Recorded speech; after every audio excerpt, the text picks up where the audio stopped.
இன்றைய திருப்பலி வாசகங்கள். பொதுகாலம் 19ஆம் வாரம் வெள்ளி. முதல் வாசகம். நானே ஆண்டவர் என்பதை நீ அறிந்து கொள்வாய். இறைவாக்கினர் எசேக்கியேல் நூலிலிருந்து வாசகம். அதிகாரம் 16, இறை வார்த்தைகள் 1 முதல் 15 மற்றும் 60, 63 முடிய.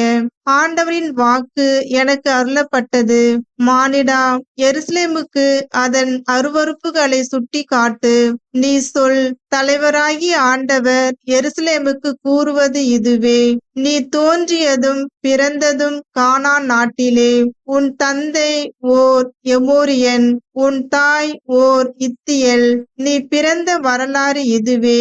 நீ பிறந்த அன்று உன் கொப்புள் கொடி அறுக்கப்படவில்லை. நீ நீராட்டப்பட்டு தூய்மையாக்கப்படவில்லை. உப்பு நீரால் கழுவப்படவில்லை. துணிகளால் சுற்றப்படவும் இல்லை. உன்னை இரக்கத்துடன் கண்ணோக்கி உனக்காக வருந்தி இவற்றுள் ஒன்றையேனும் உனக்கு செய்வாரில்லை. ஆனால் நீ திறந்த வெளியில் எறியப்பட்டாய்.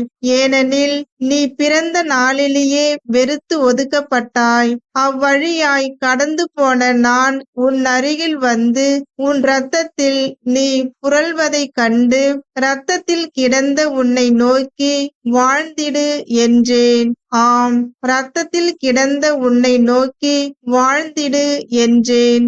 உன்னை வயல்வெளியில் வளரும் பயிர் போல் உருவாக்கினேன். நீ வளர்ந்து பருவம் எய்தி அழகிய மங்கையானாய்.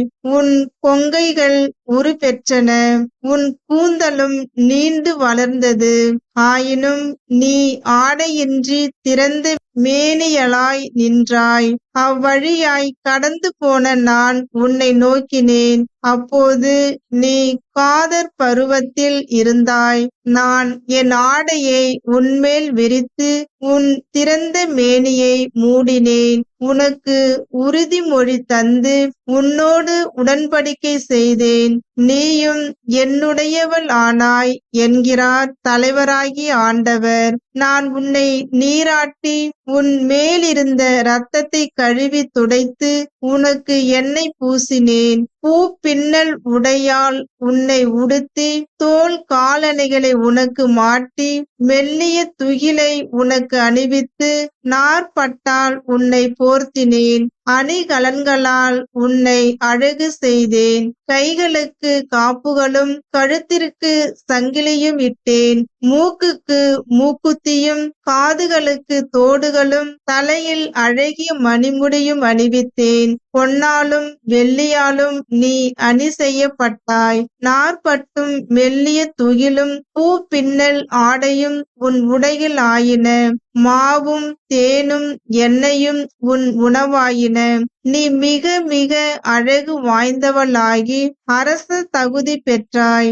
உன் அழகின் காரணமாக உன் புகழ் வேற்றினத்தாரிடையே பரவிற்று.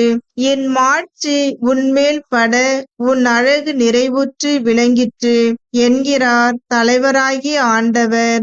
நீயோ உன் அழகில் நம்பிக்கை வைத்து உன் புகழை பணயமாக வைத்து விலை மகளாகி வருவோர் போவோரிடம் எல்லாம் வேசித்தனம் செய்தாய்.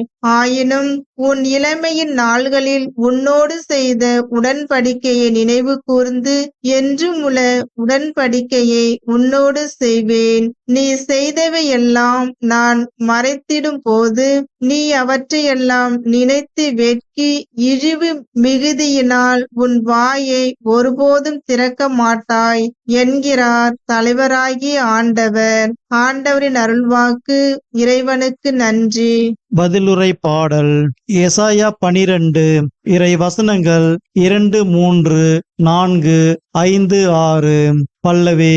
ஆண்டவரே, உம் சினம் தணிந்து எனக்கு ஆறுதல் அளித்துள்ளீர். இறைவன் என் மீட்பர், அவர் மேல் நம்பிக்கை வைக்கிறேன். நான் அஞ்ச மாட்டேன். ஆண்டவரே என் ஆற்றல், அவரையே பாடுவேன். என் மீட்பும் அவரே.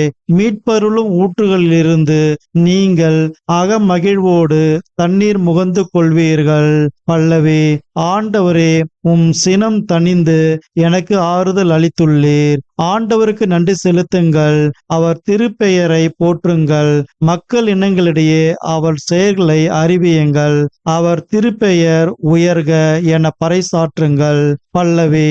ஆண்டவரே, உம் சினம் தணிந்து எனக்கு ஆறுதல் அளித்துள்ளேன். ஆண்டவருக்கு புகழ்பா அமைத்து பாடுங்கள், ஏனெனில் அவர் மாட்சியுறும் செயல்களை புரிந்துள்ளார். அனைத்துலகம் இதை அறிந்து கொள்வதாக. சீயோனில் குடியிருப்போரே, ஆர்ப்பரித்து அக்களியுங்கள். இஸ்ரேலின் தூயவர் உங்களிடையே சிறந்து விளங்குகின்றார். பல்லவி. ஆண்டவரே, உம் சினம் தணிந்து எனக்கு ஆறுதல் அளித்துள்ளீர். நற்செய்திக்கு முன் வாழ்த்தொலி. அல்லேலுயா, அல்லேலுயா. கடவுளின் வார்த்தையை நீங்கள் எங்களிடமிருந்து கேட்ட பொழுது அதை மனித வார்த்தையாக அல்ல, கடவுளின் வார்த்தையாகவே ஏற்றுக்கொண்டீர்கள். அல்லேலுயா, அல்லேலுயா. நற்செய்தி வாசகம். உங்கள் கடின உள்ளத்தின் பொருட்டு உங்கள் மனைவியரை விலக்கிவிட மோசே அனுமதி அளித்தார். ஆனால் தொடக்க முதல் அவ்வாறு இல்லை. மத்தேயு எழுதிய தூய நற்செய்தியிலிருந்து வாசகம். அதிகாரம் 19 இறை வசனங்கள் 3 முதல் 12 முடிய. அக்காலத்தில் பரிசேயர் இயேசுவை அணுகி அவரை சோதிக்கும் நோக்குடன், ஒருவர் தம் மனைவியை எக்காரணத்தையாவது முன்னிட்டு விலக்கி விடுவது முறையா என்று கேட்டனர்.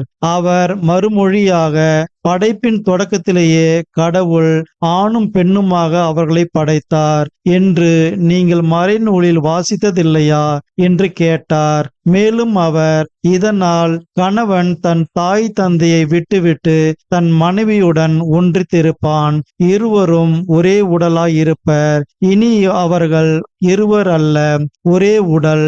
எனவே கடவுள் இணைத்ததை மனிதர் பிரிக்காதிருக்கட்டும் என்றார். அவர்கள் அவரை பார்த்து, அப்படியானால் மணவிலக்கு சான்றிதழை கொடுத்து மனைவியை விலக்கி விடலாம் என்று மோசே கட்டளையிட்டது ஏன் என்றார்கள். அதற்கு அவர், உங்கள் கடின உள்ளத்தின் பொருட்டு உங்கள் மனைவியரை விலக்கி விடலாம் என்று மோசே உங்களுக்கு அனுமதி அளித்தார். ஆனால் தொடக்க முதல் அவ்வாறு இல்லை. பரத்தமையில் ஈடுபட்டதற்காக அன்றி வேறு எக்காரணத்தையாவது முன்னிட்டு தன் மனைவியை விலக்கிவிட்டு வேறொரு பெண்ணை மணப்பவன் எவனும் விபச்சாரம் செய்கிறான் என நான் உங்களுக்கு சொல்கிறேன் என்றார். அவருடைய சீடர்கள் அவரை நோக்கி, கணவர் மனைவியர் உறவு நிலை இத்தகையது என்றால் திருமணம் செய்து கொள்ளாதிருப்பதே நல்லது என்றார்கள். அதற்கு அவர், அருள் கொடை பெற்றவரன்றி வேறு எவரும் இக்கூற்றை ஏற்றுக்கொள்ள முடியாது. சிலர் பிறவிலேயே மன உறவு கொள்ள முடியாதவராய் இருக்கின்றனர். வேறு சிலர் மனிதரால் அந்நிலைக்கு ஆளாக்கப்படுகின்றனர். மற்றும் சிலர் விண்ணரசின் பொருட்டு அந்நிலைக்கு தம்மையே ஆளாக்கி கொள்கின்றனர். இதை ஏற்றுக்கொள்ள கூடியவர் ஏற்றுக்கொள்ளட்டும் என்றார். ஆண்டவரின் அருள்வாக்கு. கிறிஸ்துவே உமக்கு புகழ்.